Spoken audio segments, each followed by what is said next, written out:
जय श्री राधे राधे दोस्तों, आप सभी का आपके अपने YouTube चैनल अध्यात्म भक्ति में बहुत बहुत स्वागत है। आइए आज आप सब सुनेंगे वैशाख मास महात्म्य में 18वें अध्याय की कथा।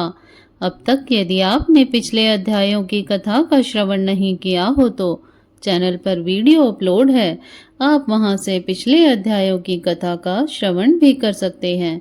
तो बोलिए प्रेम से भगवान विष्णु की जय, माता लक्ष्मी की जय, सर्व देवी देवताओं की जय।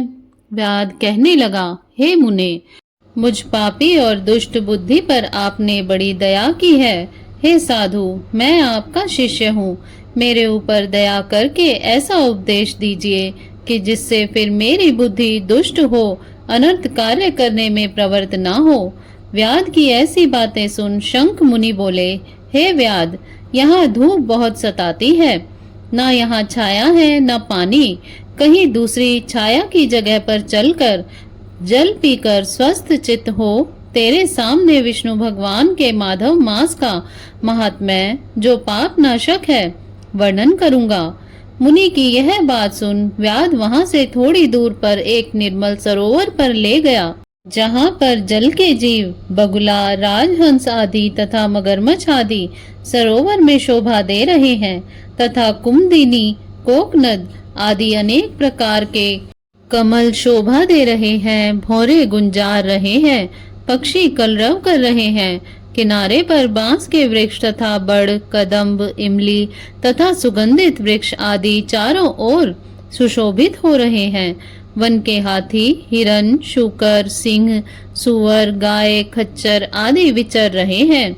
बंदर, लंगूर आदि छलांग मार रहे हैं। प्रचंड पवन के वेग से वृक्ष झुक रहे हैं। मुनि ने उस रमणीक सरोवर में जाकर स्नान किया और वस्त्र धारण कर नित्य कर्म, पूजन आदि से निश्चिंत हो फल खाए। फिर शंख मुनि सुख पूर्वक बैठ व्याध से पूछने लगे कि तुम कौन से धर्म को सुनने की इच्छा करते हो। धर्म बहुत हैं और उनके करने की विधि भी अलग अलग है। इसमें से वैशाख धर्म थोड़ा है मगर अत्यंत फलदायक है। तेरे मन में जो पूछने की इच्छा हो पूछ ले। तब हाथ जोड़कर व्याध बोला, हे महाराज, मुझे कौन सा कर्म करने से तमोगुणमयी यह व्याध योनि मिली और किस कर्म को करने से मेरी ऐसी बुद्धि हो गई है जो महात्मा की संगति हुई। हे प्रभु, यदि आपकी मेरे ऊपर कृपा है तो यह सब वृतांत मुझसे कहिए। यह सुन शंख मुनि कहने लगे, हे व्याध, तू शाकल नगर में पहले वेद पाठी ब्राह्मण था। तेरा नाम स्तंभ था और श्रीवत्स गोत्र में तेरा जन्म हुआ था।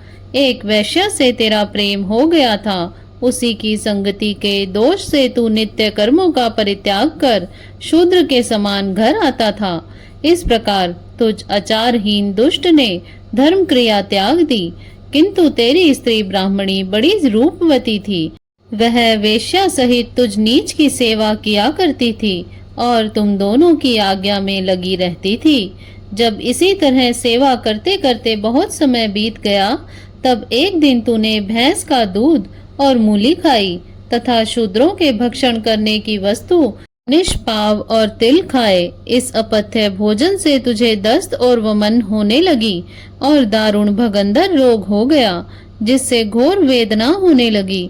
जब तक घर में धन रहा तब तक वेश्या भी वहीं रही, फिर सब धन को लेकर घर छोड़कर चली गई तो तुझे घोर घृणा उत्पन्न हुई और रोग से अत्यंत दुखी हो दीन वाणी से व्याकुल चित्त रोता हुआ ब्राह्मणी से कहने लगा, तू मेरी रक्षा कर। हे सुंदरी, मुझ पापी ने तेरा कुछ भी उपकार नहीं किया। जो गृहस्थ प्राणी अपनी भार्या का मान नहीं करते वे 15 जन्म पर्यंत नपुंसक होते हैं। हे महाभागे, रात दिन साधु महात्माओं से निंदित हो तेरी अवज्ञा करने से मैं पाप योनि में पड़ूंगा। मैं तेरे विनीत भाव पर भी क्रोध के मारे जलता हूँ। जब उसके स्वामी ने ऐसा कहा तब वह हाथ जोड़कर बोली, हे कांत, तुम मेरे प्रति दीनता तथा लज्जा मत करो। मैंने आपके ऊपर कभी क्रोध नहीं किया है। मैंने पूर्व जन्म में पाप किए हैं, उनको भोगने में कुछ भी दुख नहीं है। ऐसे दुखों को सहन करें, वही साध्वी स्त्री और उत्तम पुरुष है। अपने पिता और भाइयों से धन लाकर वह शीरशायी विष्णु भगवान की पूजा और तेरी सेवा करती रही। दिन रात मल मूत्र धोकर शुद्ध करके और तेरे को जो कीड़े पड़ गए थे उन्हें धीरे धीरे निकालती रही। दिन रात नींद को त्याग कर तेरे दुख में दुखी हो कहने लगी, हे पितरेश्वरों, तुम मेरे पति की रक्षा कर रोगहीन और पाप रहित करो। और चंडिका श्री गणेश जी, शनि देव जी से भी प्रार्थना करती थी कि मेरे पति निरोग होकर 100 वर्ष तक जीवित रहें। ऐसे वह देवी प्रतिदिन किया करती थी। तब एक दिन देवल नाम के मुनि वैशाख में गर्मी के मारे संध्या समय घर पर आए। तब तेरी स्त्री ने रोग नाशक वैद्य समझकर उनके चरण धोकर जल सिर पर छिड़क लिया और गर्मी से व्याकुल हो महात्मा को तेरी आज्ञा लेकर शरबत पिलाया, जिससे उनको शांति मिली। दिन निकलने पर वह मुनि जैसे आए वैसे ही चले गए। थोड़े दिन बाद तुझे सन्निपात हो गया। तब तेरी स्त्री ने तुझे त्रिकुटा पिलाया तो तूने उसकी उंगली काट ली और तेरी दांती भिज गई। तू अपनी सुंदर शैया पर उसी वेश्या का ध्यान करता हुआ मर गया। तेरी रूपवती स्त्री यह देख अपना कंगन बेचकर बहुत सा ईंधन लाई, विशाल चिता बना बीच में तुझे रखकर तेरे रोग से पीड़ित शरीर का अग्नि संस्कार किया और स्वयं भी उसी अग्नि में जलकर सती हो गई। वह शरीर त्याग पति का आलिंगन कर तत्काल विष्णु लोक को चली गई। वैशाख के महीने में पानी का दान करने और चरण धोकर जल सिर पर छिड़कने से योगियों की सी दुर्लभ गति उसे मिल गई और तूने समस्त पापों से छूटने पर भी अंतकाल में वैश्य का स्मरण करने से देह त्याग कर घोर व्याध का जन्म धारण किया। तुझे सदा हिंसा प्यारी है और चित्त में सदा उद्वेग रहता है। तूने वैशाख में शरबत पान कराने की आज्ञा दी और मुनि के चरण धोने का पाप नाशक जल मस्तक पर छिड़का। उससे तेरी ऐसी बुद्धि हुई और सत्संगति प्राप्त हुई जिससे तूने संपूर्ण सुखों के हेतु धर्म पूछे। इस प्रकार से तेरे पूर्व जन्म में किए हुए जो पाप और पुण्य कर्म मैंने दिव्य दृष्टि से देखे वे सब तुझे बतलाए हैं और जो कुछ तुझे गुप्त वार्ता पूछनी हो वह तू पूछ सकता है। अब तेरा मन शुद्ध हो गया है। हे महामते, तेरा कल्याण हो।